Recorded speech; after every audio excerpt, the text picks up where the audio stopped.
सभी को जय मसीह की। आइए हम आज आपको दशमांश के बारे में कुछ बातें सुनवाते हैं।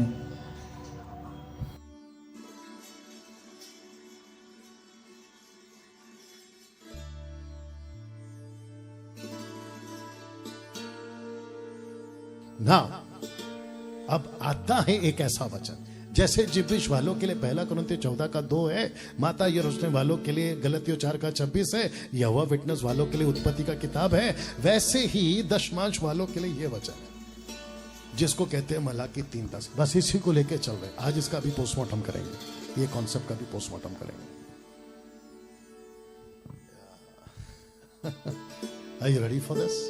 चलिए सुनते हैं मलाकी 3:10 में क्या लिखा है, पहले पढ़ते हैं। आइए पढ़ते हैं। लिखा है कि सारे दशमांश भंडार में ले आओ कि मेरे भवन में भोजन वस्तु रहे, और सेनाओं का यहोवा ये कहता है, ऐसा करके देखो या मुझे परखो कि मैं आकाश के झरोखे तुम्हारे लिए खोलकर तुम्हारे ऊपर अपरंपार आशीष की वर्षा करता हूं कि नहीं। मुझे ऐसा करके देखो, परखो। और फिर इसको लेकर कहते हैं कि परमेश्वर ने कभी नहीं कहा परखो, लेकिन दशमांश के क्षेत्र में प्रभु कहता है परखो। तो बेचारे जो चर्च के लोग होते हैं ना, इसको पढ़ लेते हैं और कहते हैं कि अरे बाप रे। आपको जोर का झटका धीरे से दे दो, बहुत ध्यान से सुनना। मलाकी 3:10 आप लोगों के लिए नहीं है। मलाकी 3:10 बहुत ध्यान से सुनना, ये व्यवस्था के दायरे में आता है और व्यवस्था की एक्सपायरी डेट हो चुकी है। आपने नहीं सुना तो फिर कहता हूं, व्यवस्था की एक्सपायरी डेट हो चुकी है।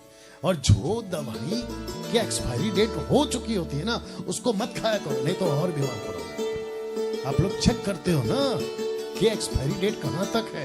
टॉनिक हो, कैप्सूल हो, मेडिसिन हो, खाने की चीज हो, एक्सपायरी डेट चेक करते हो कि नहीं करते हो? आपका मलाकी 3:10 का एक्सपायरी डेट कब का आ गया था? आपको बताऊं कब आ गया था? जब यीशु ने पर्दा फाड़ दिया था ना, कहां का? मंदिर का। उसी दिन ये एक्सपायर हो गया था। वाह अरे ना बस समझ में, जो परमेश्वर उस टैबरनैकल के अंदर था, जैसे यीशु क्रूस पे मरा, मत्ती की किताब उसका 27 का 51, मैथ्यू 27:51, जैसे यीशु क्रूस पे मरा, प्राण त्याग दिया, पर्दा ऊपर से लेके नीचे तक फट गया। और मरने से पहले यीशु ने क्या कहा था? इट इज फिनिश, पूरा हुआ। और यीशु क्या कहते हैं? मैं व्यवस्था को मिटाने नहीं, पूरा करने आया हूं। I have come to complete the law. तो मैं वापस कहता हूं कि मलाकी 3:10 की एक्सपायरी डेट आ चुकी थी उसी दिन। और आजकल के सो कॉल्ड दशमांश के जो ठेकेदार बने, ये इसी का सहारा लेते हैं। तुमको जरा भी समझ में नहीं आ रही है कि इसका डर दिखाकर तुमको उल्लू बनाया जा रहा है। अब बात करते हैं कि यहां दशमांश दरअसल था क्या? भोजन वस्तु। वो भी 4 तरह के लोगों के लिए। यहां पे परमेश्वर कहता है, मैं इसको वापस पढ़वाऊं क्योंकि आपकी दिमाग की बत्ती जलेगी। लिखा है कि सारे दशमांश भंडार में ले आओ कि मेरे भवन में भोजन वस्तु रहे। तो दशमांश क्या है? भोजन वस्तु, बीज, अनाज, फल, फ्रूट्स, नॉट पैसा। अब बताओ, जानवर, अब बताओ, यहां पैसा है लेकिन आप उल्लू कैसे बन गए? इसके चलते। किसके चलते? दशमांश के नाम के चलते।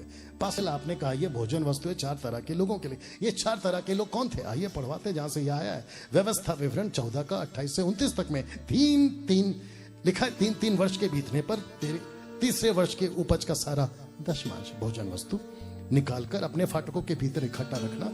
अब जरा पहला सुनो, लेवी, सबसे पहला लेवी। लिखा है कि तब लेवी जिसका तेरे संग कोई नीच भाग नहीं है, क्योंकि 12 गोत्र है, 12 ट्राइब्स, 12 गोत्र हैं, सबको अपने अपनी जमीन मिली, लेकिन लेवियों को नहीं मिली थी। और वो लेवियों को इसलिए नहीं मिली थी क्योंकि लेवी का जो गोत्र है ना, वो परमेश्वर के सेवकों का गोत्र था, मतलब वो सेवा करेंगे। You understand? या तो लिखा है कि सबसे पहला हक खाने पर, दशमांश पर लेवियों का है। दूसरा, वह अंश ना होगा। और जो परदेसी, दूसरा हक है दशमांश पर, यानी कि भोजन वस्तु पर परदेसी का। तीसरा है अनाथ का, और चौथा है विधवाओं का जो फाटक के भीतर हो, वे भी आकर पेट भर खाएं। पैसा खा के बताइए आप, नहीं आपको पूछ रहा हूं, पैसा खाकर बताइए। तो यहां पे मलाकी की किताब में जो खाने का जिक्र, माफ करें, दशमांश का जो जिक्र हो रहा है, वो बात हो रही है भोजन वस्तु की। तो जिसके चलते लिखा है कि वो सब खाएं, लेवी खाए, परदेसी खाए, अनाथ खाएं, विधवाएं खाएं। लिखा है कि जब वो पेट भर खाएं, जिससे तेरा परमेश्वर यहोवा तेरे सब कामों में तुझे आशीष देगा। और आपको याद है ना, यीशु ने क्या कहा था? मैं जेल में था, तुम मुझे मिलने आए। मैं प्यासा था, तुमने पानी पिलाया। मैं भूखा था, तुमने खाना खिलाया। याद आया? मैं बीमार था, तुम मुझे मिलने आए। ये वही है, परमेश्वर को खुशी होती है। ध्यान से सुनो, तुम कहां देते हो, किसको देते हो, उससे ज्यादा तुम्हारे पैसे से कितनों का पेट भरता है, उससे परमेश्वर ज्यादा खुश होता है। वाह, कैसा लग रहा है? तो फिर से बोलूं कि जिस दशमांश का जिक्र यहां है, वो दरअसल पैसा था ही नहीं। अभी आगे भी रखूंगा इसको।